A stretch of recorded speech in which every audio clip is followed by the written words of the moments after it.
उनकी पत्नी सुमित्रा, बहू भावना, बेटा राहुल और एक थी उनकी बेटी प्रियंका। वैसे तो ओम प्रकाश और सुमित्रा के घर में सब कुछ ठीक ठाक था, लेकिन सुमित्रा की एक आदत थी। घर में कुछ भी गलत या सही हो तो वो किसी से कुछ नहीं कहती, और भावना स्वभाव की इतनी सीधी सादी थी कि अगर कोई उसके साथ गलत भी करता तो भी वो उसे कुछ नहीं कह पाती।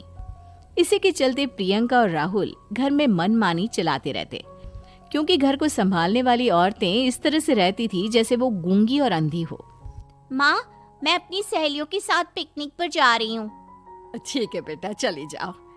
और मुझे आने में रात हो जाएगी, देर से ही आऊंगी मैं। अच्छा, कोई बात नहीं बेटा। अरे भावना, तुमको एक बार में समझ में नहीं आता क्या? नाश्ते में फिर से पराठे बना के रख दिए। कितनी बार तुमसे कहा है कि मेरे लिए ढंग का नाश्ता बनाया करो। ठीक है जी, आगे से ध्यान रखूंगी। अरे ये बहू से किस तरह से बात कर रहे हो तुम राहुल? अरे तो और क्या करूं पापा, इसको कही बात एक बार में समझ में ही नहीं आती। सुमित्रा, तुम अपने बेटे को समझाती क्यों नहीं? बहू से बात करने का ये क्या तरीका है? अरे जिसकी जैसी मर्जी आए करो, मुझे क्या। भावना बेटा, तुम भी तो कभी कुछ कहा करो। इस तरह क्यों सबकी बातें सुनती रहती हो?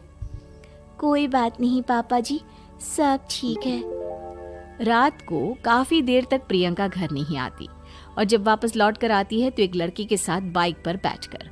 सुमित्रा और भावना दोनों ही प्रियंका को लड़की के साथ देख लेते हैं। आज तो जोर से डांट पड़ने वाली है, लेकिन मैं डर क्यों रही हूँ? माँ तो सब कुछ देखकर भी अंधी बनी रहती है। और रही बात भाभी की, वो किसी को कुछ नहीं बताने वाली। कहने को भगवान ने आवाज दी है, लेकिन गूंगी है गूंगी। अरे प्रियंका बेटा, इतनी रात को कॉलेज से लौट कर आ रही हो? कहाँ गई थी तुम? पापा, वो सहेली के घर पर थी, पढ़ाई करने के लिए रुक गई थी। अच्छा, ठीक है, जाओ अपने कमरे में जाओ और सो जाओ। सुमित्रा ने अपनी बेटी को एक लड़की के साथ इतनी रात को आते देखकर भी उससे कुछ नहीं कहा, और भावना ने भी इस बारे में किसी से कोई बात नहीं की। कुछ दिनों के बाद मामा जी का फोन आया था। उन्होंने प्रियंका के लिए कोई रिश्ता ढूंढा है। लड़के वाले उसे देखने आ रहे हैं। अरे मुझे नहीं करनी शादी वादी, किसी लड़की को बुलाने की कोई जरूरत नहीं है। ये तुम क्या कर रही हो प्रियंका बेटा? तुम्हारी शादी की उम्र हो चली है और तुम्हारे मामा जी ने बहुत अच्छा रिश्ता बताया है। पापा, अब जिद क्यों कर रहे हैं? और आप क्यों मेरी मर्जी के खिलाफ शादी कराना चाहते हैं? अरे माँ, इसको समझाइए ना। आपकी बेटी, आप तो बस चुपचाप सब कुछ होते हुए भी देखती रहती हैं। अरे तो क्या कहूँ, और मेरे कहने से क्या हो जाएगा? वैसे भी गलत क्या हो रहा है, सब कुछ सही तो है। भावना बहू, देखो तो प्रियंका हमारी बात नहीं समझेगी, लेकिन वो तुम्हारी हम उम्र है। क्या पता तुम्हारे कहने से उसे कुछ समझ में आ जाए। नहीं पापा जी, मेरे कहने से कुछ नहीं होगा। मैं प्रियंका को कैसे समझा सकती हूँ? वो ननद है मेरी, कहीं मेरी किसी बात का बुरा मान गई तो? सुमित्रा और भावना में से कोई भी प्रियंका को कुछ नहीं समझाता। इस बात से राहुल और ओम प्रकाश जी दोनों ही परेशान हो जाते हैं। और फिर जब लड़का प्रियंका को देखने के लिए आता है, मुझे आपकी बेटी बहुत पसंद है, मैं उसके साथ शादी करने के लिए तैयार हूँ। देखो, मुझे तुमसे शादी नहीं करनी, और ये बात जितनी जल्दी समझ में आ जाए अच्छा रहेगा। अरे तो फिर आप लोगों ने मुझे यहाँ बुलाया ही क्यों? माफ कर दो बेटा, वो हमारी बेटी जरा गुस्से में है। हम उसे समझाने की कोशिश करते हैं। हाँ, देखिए आप नाराज मत होइए, वो तो उसने बस ऐसे ही कह दिया होगा। अरे कोई ऐसे ही कुछ कहता है क्या? और ये आपकी पत्नी और माँ, ये दोनों इस तरह चुपचाप क्यों बैठे हैं, जैसे इस घर के मेंबर ही ना हो? आपके घर में सब कुछ ठीक तो है ना?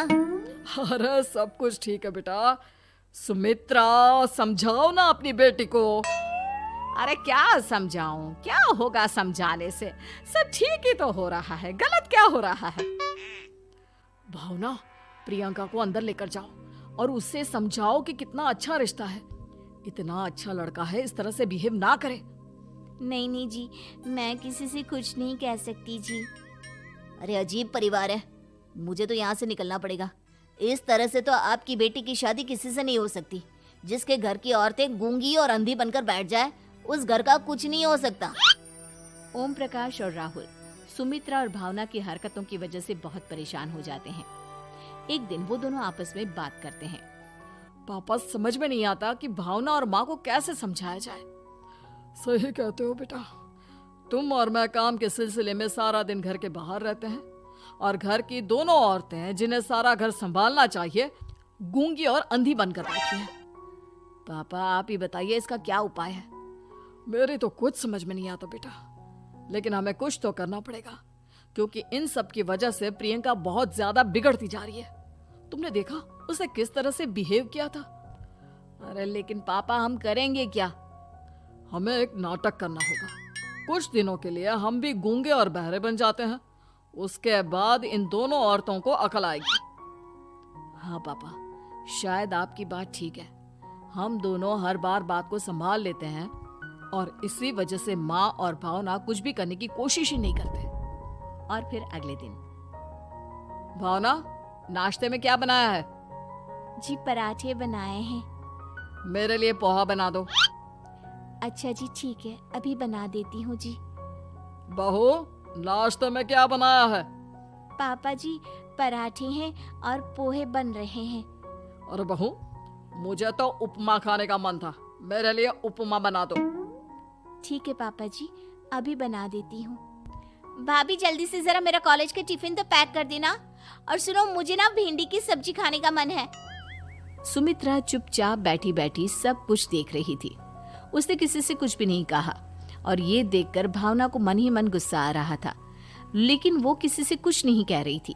उसे लग रहा था कि ओम प्रकाश जी, जो हमेशा उसके साइड लेते थे, वो भी आज चुपचाप बैठे हुए थे। शाम के वक्त प्रियंका अपने बहुत सारे दोस्तों को लेकर घर आती है और उधर दूसरी तरफ से राहुल भी अपने ऑफिस के दोस्तों को लेकर घर आ जाता है। प्रियंका अपने कमरे में तेज म्यूजिक चलाकर डांस करती है और राहुल अपने दोस्तों के साथ बैठकर जोर जोर से हंस रहा था। प्रियंका और राहुल मिलकर पूरे घर को अस्त व्यस्त कर देते हैं, लेकिन भावना उनसे कोई शिकायत नहीं करती और सुमित्रा जी भी चुपचाप बैठी रहती है। लेकिन भावना और सुमित्रा के अंदर का गुस्सा धीरे धीरे बढ़ रहा था। फिर रात को ओम प्रकाश और राहुल एक दूसरे से बातें करते हैं। पापा, हमने इतना कुछ किया, फिर भी भावना कुछ बोलती ही नहीं और माँ भी कुछ गलत करने से किसी को रोकती ही नहीं। तुम चिंता मत करो बेटा, इन दोनों के अंदर का गुस्सा भर रहा है और बहुत जल्दी बाहर आने वाला है। अगले दिन, अरे बहू, ये कपड़े धुले हैं या गंदे हैं? पापा जी, कपड़े तो मैंने धोकर ही आपकी अलमारी में रखे थे। मुझे तो साफ नहीं लग रहे, एक बार और धो देना। प्रियंका, मैं सोच रहा था कि तुम्हें उस लड़के से शादी नहीं करनी है ना, मत करो। एक काम करो, वैसे भी क्या रखा है शादी वादी में, तुम्हें जो लड़का पसंद है उसके साथ जाकर कोर्ट मैरिज कर लो। इस बार ओम प्रकाश और राहुल की बात सुनकर भावना और सुमित्रा के अंदर का गुस्सा जाग उठता है। मैं किसी से कुछ कहती नहीं जी, इसका मतलब ये है कि आप लोग मुझे परेशान करते ही रहेंगे। कल 4 बार मुझसे नाश्ता बनवाया, आज पापा जी मुझसे धुले हुए कपड़ों को बार बार धुलवा रहे हैं। अरे मैं इंसान हूँ जी, कोई मशीन नहीं हूँ। तुम दोनों ने मिलकर इस घर की कैसी हालत बना दी है और अपनी बहन को भागकर शादी करने के लिए कह रहे हो। तुम भाई हो या दुश्मन? ओम प्रकाश और राहुल जोर जोर से हंसने लगते हैं। अरे इसमें हंसने की क्या बात है? हम लोग यहाँ इतने परेशान हो रहे हैं जी, तुम लोगों को ऐसी हरकत करने के बाद भी हंसी आ रही है। ये क्या कर रहे हैं जी आप दोनों? यही तो हम चाहते थे कि सुमित्रा, तुम अंधी होकर ना बैठी रहो। घर में कुछ भी गलत हो तो उसे रोकने की कोशिश करो। और भावना, तुम अपने साथ हो रहे गलत व्यवहार पर भी कभी मुंह नहीं खोलती। ये सही बात नहीं है। मैं चाहता था कि तुम्हारी भी जुबान खुले